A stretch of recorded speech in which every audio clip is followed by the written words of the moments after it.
काल मी ठरवलं होतं, तुम्ही काय आले नसते तर मी सोडून दिलं असतं सगळं तुमचं. पण आता बच्चू कडू मरेपर्यंत आणि मेल्यावरही तुमच्या सोबत आहे. मरने के बाद भी शैतान बन के आऊंगा सालू तुम्हारी छाती पर.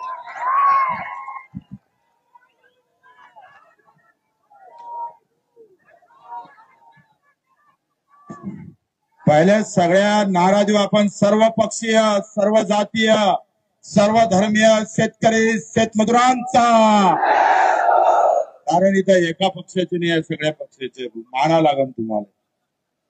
आज तुम्ही नेते थंडे केले साल, अब आएगी मजा. बहुत सताया सालों ने हमको. 75 वर्ष घेऊन गेले साल. वावर विकले, बहिणीच्या लग्नाले पहिल्या जोड्या विकावं लागल्या, म्हैस विकावं लागली. एक माय माऊली भेटली, 4 लाख रुपये खर्च लागला म्हणे. म्हटलं तू कसं काय दिला? सगळ्या बकऱ्याचं धन विकून टाकलं, सगळ्या बकऱ्या विकल्या. येताना दुःखाची वाट होती सगळी. ज्या ज्या शेतकऱ्याला विचारत होतो, तो बंजारा असू दे, पाटील असू दे, माडी असू दे, तेली असू दे, बौद्ध असू दे, मुसलमान असू दे, धनगर असू दे, एकही सांगत नव्हता बच्चू भाऊ मागचं काही शिल्लक राहिलं. अरे वेदना सारखे आहे, कष्ट सारखे आहे, आणि तरी तुम्ही आले का आहे? मित्र, तुम्ही ज्या पावलाला चालत आले, बगैर पैशाने आले. बच्चू कडू 140 किलोमीटरहून जरी आला असाल, कम से कम मी टीव्हीवर दिसला असेल, पण टीव्हीवर न दिसणार असता आपण आलात, मानाचा मुद्रा आहे तुम्हाला. तानाजी नंतर कोण शहीद झालं पता नाही, तानाजी नंतर कोण सैन्यात होतं माहित नाही. तशातले तुम्ही लोक, तशातले लोक. ना नाव येणार, ना गाव येणार, आणि तरी सुद्धा त्या लोक चळवळीला तुम्ही इथे उपस्थित झालात. खर तर मानव तेवढे उपकार कमी आहे तुमचे. मला पत्रकारानं विचारलं, तुमच्या पायात खोप्या आले, जखमा आल्या, त्या जखमान आणि त्या फोळाला कोण विचारतंय? अरे रोज 10 आत्महत्या होते आमच्या शेतकऱ्याच्या.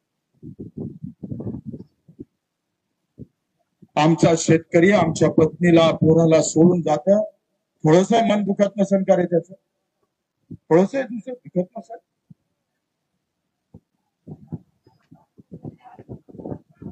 रोज 2 ना 3 आत्महत्या आहेत. खारोडे नावाची आत्महत्या पहिल्यांदा पाहिली वाचली. बीकॉम झालेला शेतकरी होता आमचा. 15 एकरात तूर फेकली होती तेलाऱ्याचा. त्याला MBBS ला टाकलं, पोरगी BSc ला शिकवायला लागली. त्याला माहित होतं याच्यात काही पडलं नाही. गड्या तू काही कर, रात्रीचा दिवस कर, दिवसाची रात्र कर, पण आता तू शेतीत जगू नको. मी बर्बाद झालो, तू बर्बाद होऊ नको, एवढं स्वप्न पाहून मोठं डॉक्टर होई म्हणून 15 एकरात तूर टाकली. कारण मागच्या वेळेस 6,000 रुपयाचा भाव होता. तूर हाती आली 3,000ची. नवरा बायकोनं विचार केला, आता पेरणीच्या वेळेस तूर महाग होतं, आणि गड्यानं पेरणीच्या वेळेस ट्रॅक्टर APMCत नेला. तुरीचे भाव 2,000. सगळं संपलं. BSc BCom झालेला आणि सरपंच असणारा त्यानं खर खर लिहून ठेवलं खरा, कारण त्यावेळेस तुरीची डाळ आयात झाली होती. थांब रे. आणि त्या आयात केल्यामुळं तुरीचे भाव पडले होते. सरकार कोणाचं असू दे, कुठल्याही पक्षाचं असू दे, जीव मात्र शेतकऱ्याचाच घेतलाय, मजुराचाच घेतलाय, कष्ट करणाऱ्याचाच घेतलाय. त्याला तुमचा जीव घेणं सोपं वाटतं. कलेक्टरला हात लावत नाही कॉलला त्याच्या, कारण त्याची ताकद मोठी आहे एकटा असला तरी. आणि आम्ही बहुसंख्या असून सुद्धा आम्हाला मात्र पाय घासून मरावं लागतं. खारोड्यानं चिठ्ठी लिहिली आणि त्याच्या गावातल्या ग्रामपंचायतच्या झाडावर फासार देऊन दिला. साहेबराव तरडे पाटलाचं तेच झालं. काल श्रीकृष्ण नावाच्या माणसानं आत्महत्या केली. मी जेव्हा अन्नत्याग बसलो होतो तेव्हा श्रीराम नावाच्या माणसानं आत्महत्या केली. अरे भाजपच्या राज्यात रामाला आत्महत्या करावं लागतं, श्रीकृष्णाला आत्महत्या करावं लागतं. काल परवा गजाननला आत्महत्या करावं लागले. सालो धर्म आम्ही पाहतोय मंदिर बांधून जेवढं पुण्य कमावलं ना तेवढं पाप कमावलंय तुम्ही, तेवढं पाप कमावलंय. मग हे पाप आम्ही पाहतोय, हे पाप असंच वाढत जाणार आहे कारण तुम्ही एकत्र नाही म्हणून. आज बरं वाटलं. हे पायातले फोळं आम्हाला पाहतोय, हे दुखत नव्हते, विसरून गेलो होतो आम्ही दुखणं. मला एक गावचे मधात तूप टाकळीचे लोक भेटले. ते म्हणे आम्ही कधीच एकत्र आम्ही आलो म्हणे, सगळ्या जातीतले लोक, बंडी अधिक कुणाचा, तिसरं जेवण तिकडे धनगर बांधवाचं, असं सगळ्या जाती मिळून आमच्या यात्रेचं स्वागत करत होते. म्हटलं जितलो गड्या, जीत गए, जितलो आम्ही. तुम्ही असेच एकत्र राहिले पाहिजे. काही अपेक्षा नाही आम्हाला. जाती जातीच्या नावानं भांडू नका, कारण हे वातावरण जेवढं चांगलं होईल तुमचं शेतकऱ्याचं म्हणून तुम्हाला भांडणं लावणारी लोक इथं पैदा होणार आहे. चांगलं पिण्याचं पाणी तुमच्या नशिबी येऊ देणार नाही, मला तेच भीती आहे. आज आम्ही खांद्याला खांदा लावून शेतकरी म्हणून लढतोय. लोक कार्यकर्ते म्हणत होते का सरकारले जागा करू. म्हटलं सरकारले जागा करायला बच्ची कडू केली पाहिजे. माझा शेतकरी जागा झाला ना तर गावातला एक जरी गोम्या उठला तर साला सरकार जाग्यावर आल्याशिवाय राहणार नाही, त्याच्या बापाला जाग्यावर यावं लागलं. पण तुमच्यातला आयब मोठा बांधा आहे. जाती धर्माच्या नावानं लय खेळवलं आम्हाला, लय खेळवलं. सगळी ताकदच आमची त्याच्यात मिळून टाकली. मी जे 20 वर्षाचा अभ्यास करतोय ना भाऊ, त्याचं मूळ सत्यपाल महाराज नेहमी ते सांगतोय. आमचे खाजा नवाबजी आलेले आहे, आडे आहे, सगळे बिपिनाचं, आमचं बल्लूर जोंजार, सगळे आम्ही बसलोय. म्हटलं हे लोक येईन का नाही मला माहित नाही यार, कारण मी जातीच्या नावानं आलो असतो ना किंवा धर्माचा झेंडा घेऊन आलो असतो तर इकून धर्मवीर होऊनच गेलो असतो. पण आज तुम्ही मन जिंकलं भाऊ. खरंच मायच्या शक्तीनं सांगतोय, माझी माय सुद्धा वरती आनंदित झाली असेल. ते म्हणे 300 काय होते बच्चो, एखादा 1000 गुन्हे दाखल झाले पाहिजे. तयार आहे बच्चू कडू गुन्हे दाखल व्हायसाठी.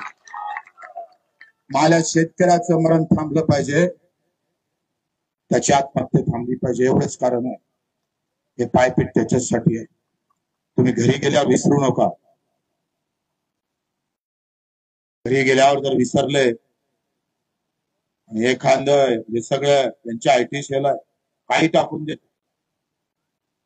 बयाच माझं नाव घेऊ, कुणाचं काही सांगून एखाद्या जातीपातीचं भांडण लावून देईन आणि सगळी जमा झालेली ताकद एका क्षणात.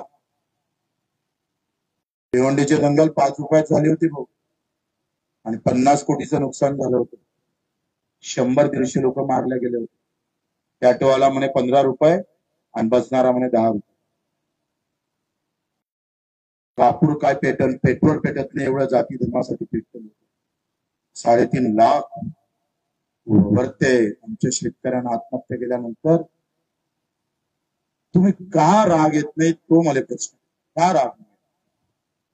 आता कर्जमाफीच्या अगोदर जर आमचा मॅनेजर जर आला वसूल करायला, तुम्ही झालं तर तुम्ही सोडा, नाही झालं तर मला सांगा, साल्याला टांगणे नाही दिन तर मग सांगतोय तुझ्या बापाचं राज्य साल्या, जेथपर्यंत कर्जमाफी नाही तोपर्यंत वसुली नाही. आणि वसूली जर करायला आला तर आपसे जमता होगा तो बहुत ही ठीक, अगर नहीं होता है तो एक कॉल करो, बच्चे को कहीं से भी दौड़ के आएगा, ठोक डालेगा साले को. हे ठरवलं आहे. 350 गुन्हे दाखल आहे. असं जैलातच राहावं लागणार आहे. मग अधिक 4-5 झाले तर काय मरतं का? काय फिकर नाही आम्हाला. अहो ना, आम्ही फडणवीस साहेबाला सांगतोय, हलक्यात नका घेऊ शेतकऱ्याला. हलक्यात घ्या ना. तर आता तर आमची फक्त नागरटी सुरू आहे आणि आमची वखरण सुरू आहे. नागरटी लागन ना 3 इंच जातो जमिनीत अंदर.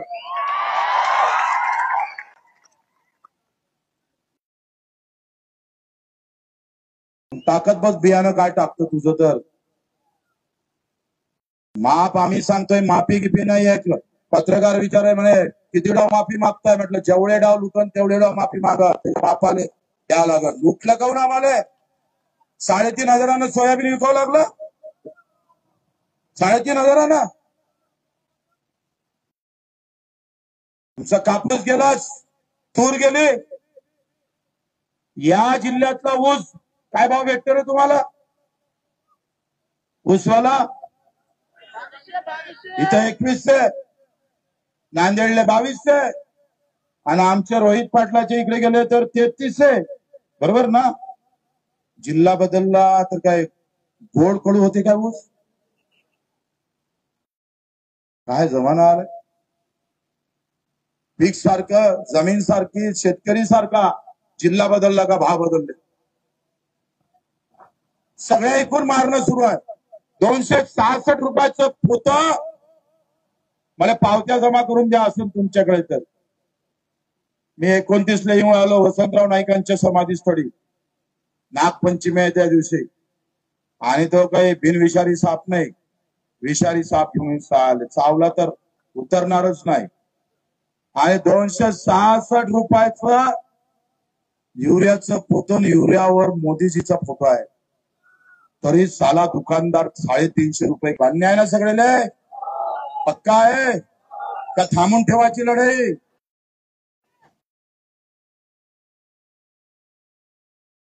मी सांगतोय हे एवढ्या याच्यात तर मी सांगतोय केंद्र सरकारला हालून टाकू आपण. हे काय चीज आहे इकडलं? एवढ्या याच्यात आपण केंद्र सरकारला हालून टाकू. भाऊ त्या पंजाबच्या शेतकऱ्याने 13 महिने आंदोलन चालू ठेवलं. 13 महिने 700 लोक मरण पावले. 700 लोक असे बसता बसता मरत होते आमने सामने, पण गडीने उठत होते. म्हटलं ऊन लागली तर तुम्ही पडणार, पण तुम्ही थोडस पंजाब वाल्यापासून शिकलं काहीतरी, बरं वाटून राहिलंय. चौफेर तुम्ही बिलकुल एकही माणूस हल्ला नाही हो. एकदा तुम्ही तुमच्यासाठी टाळ्या वाजवा. बढिया, बहुत बढिया.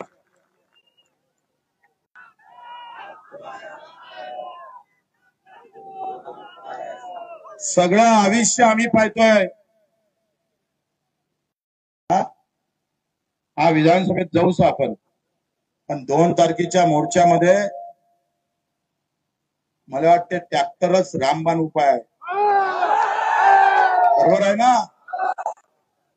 प्रत्येक जिल्ह्यातून जर 100, 200, 200, 300 निघाले ना, जाम महाराष्ट्र. आता सवलत आहे 2 ऑक्टोबरला. 2 ऑक्टोबरला ट्रॅक्टर घ्यायची तयारी आहे सगळ्याची. आतापासून कामाला लागा. गावात समिती तयार करा. मला नाव नका टाकू, आपल्या पक्षाचं नाव नका टाकू. ते काय संघर्ष समिती काय नाव टाकायचं तुमच्या पद्धतीनं टाका. सगळे आपले सगळ्या जाती पाती धर्मातले लोक एकत्र करा. कारण आम्ही आतापर्यंत जाऊन कुठलं माहित आहे? बंजारा अलग पयाला, पाटील अलग पयाला, धनगर अलग घेतला. सगळे आरक्षणाचं सगळं डोक्यात घालून घेतलं. खाना खाण टाटा खूप करून टाकलं. माझं काय म्हणणं आहे, आरक्षण प्रत्येकाला भेटलंच पाहिजे, ते त्यांचा प्रश्न आहे. पण आमच्या सोयाबीनला 12,000 रुपये भाव भेटले तर एकच घर सुखी होते का रे? पुरं गाव साल. शेतीच्या प्रश्नातच सगळं अटकलाय का? शेतकरी जर भाव भेटला ना भाऊ, आपण कर्जमाफीची लढाई आहे ना, ही तात्पुरती आहे. ये अपनी बात नाही, ये तो लुटा है करके ये. आणि ते बोमलले म्हणून 7-12 कोरा कोरा कोरा. आता फडणवीस साहेबांना आपण बोलायला लावलं तरी बोलायला लावलं, पहिले बोलतच नव्हते. 7 दिवस अन्नत्याग आंदोलन केलं आणि 7 दिवसानंतर सांगितलं आता आम्ही समिती तयार करतोय. आता उद्या परवा आम्हाला मॅसेज आला म्हणे आता या आठवड्यात कुठल्याही परिस्थितीत उच्चस्तरीय समिती तयार करतो. म्हटलं करा, पण जिल्हा परिषदच्या अगोदर कर्जा, निवडणुकीच्या अगोदर कर्जा, मग कोणती मशीन आली तर तुम्हाला मत भेटणार नाही म्हणजे नाही. बरोबर आहे ना? मारणार का तुम्ही मत? हे सगळं गणित तिथंच अटकलाय. ते तुकडोजी महाराज म्हणे ना, सोन्या चांदीचा देव तेले चोराचं भेव आणि लाकडाचा देव तेले अग्नीचं भेव.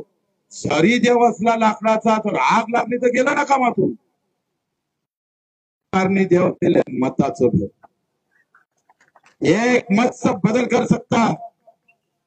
मताचं शस्त्र लय कामाचं आहे भाऊ. आणि मताचं शस्त्र या जर जिल्हा परिषद पंचायत समितीने जर तुम्ही वापरलं तर आखरी प्रत्येकाला आमदार व्हायचा आहे ना बे बाबा, जिल्हा परिषद सदस्य व्हायचा आहे.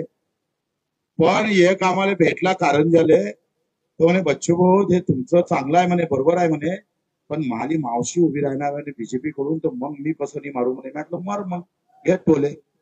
हा मोठा वांदा आहे तुमचा. म्हणजे मग मावशी असन तर मी तिथं मारत, मामा असन तर. नातं गोत कसलं नातं गोत आहे? आम्ही एकदा अशी खुनगाट घातली पाहिजे. आम्ही राजकारणात तुम्ही कुठेही गेलो चालेल, पण आम्ही आमच्या नेत्याने सांगता आलं पाहिजे. हो यावं लय आपले असली तरी 3,000 सोयाबीन द्यावं लागली.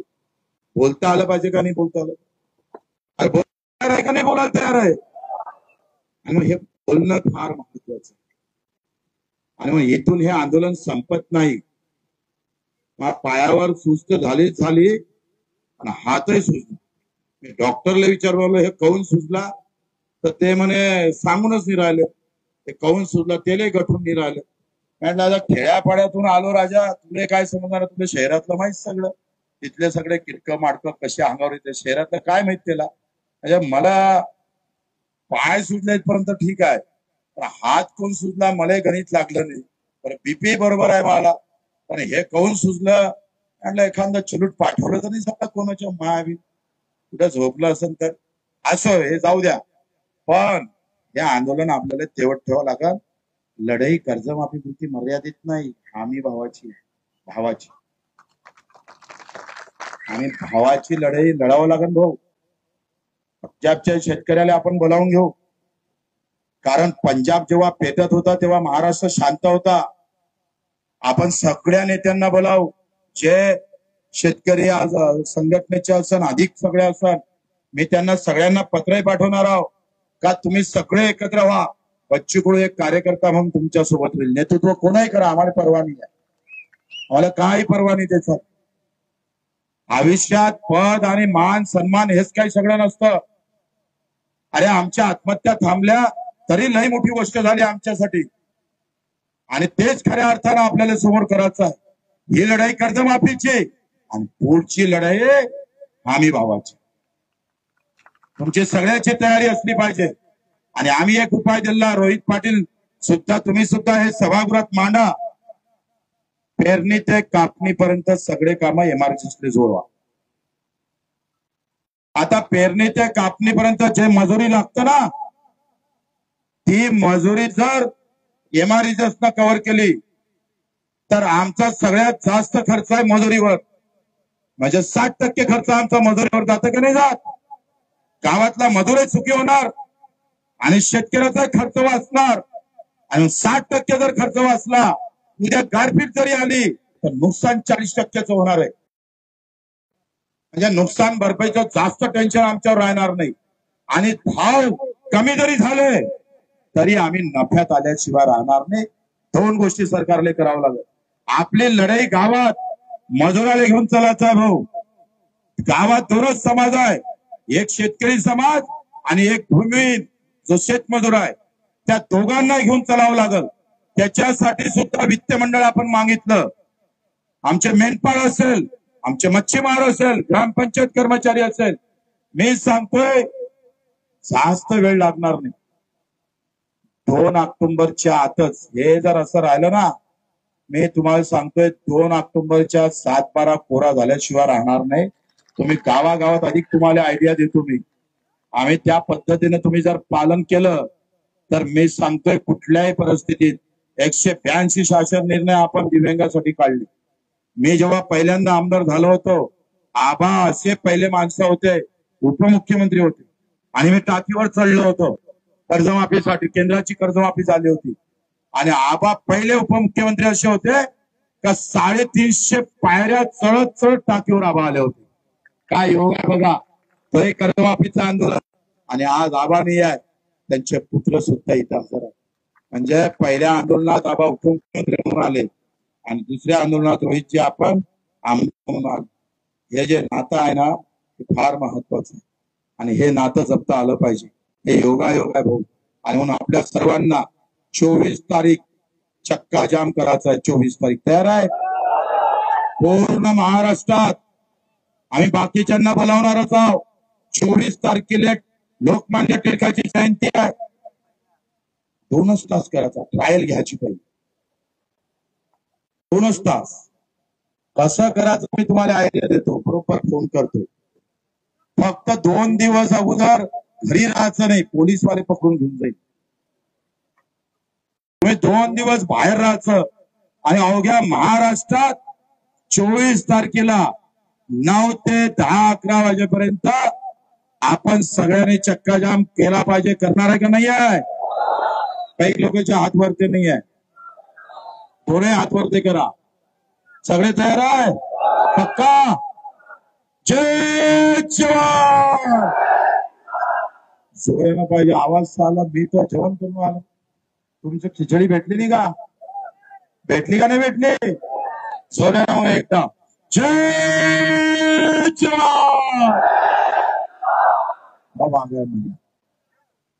जय सेवालाल, जय शिवराय, जय भीमराय, जय ज्योती, जय हिंद. धन्यवाद. तुम्ही आल्या त्या मार्गाने व्यवस्थित सगळे ट्रॅक्टरवाले व्यवस्थित जा. मित्रांनो, 24 तारीख जबरदस्त झाली पाहिजे. जय हिंद, जय महाराष्ट्र.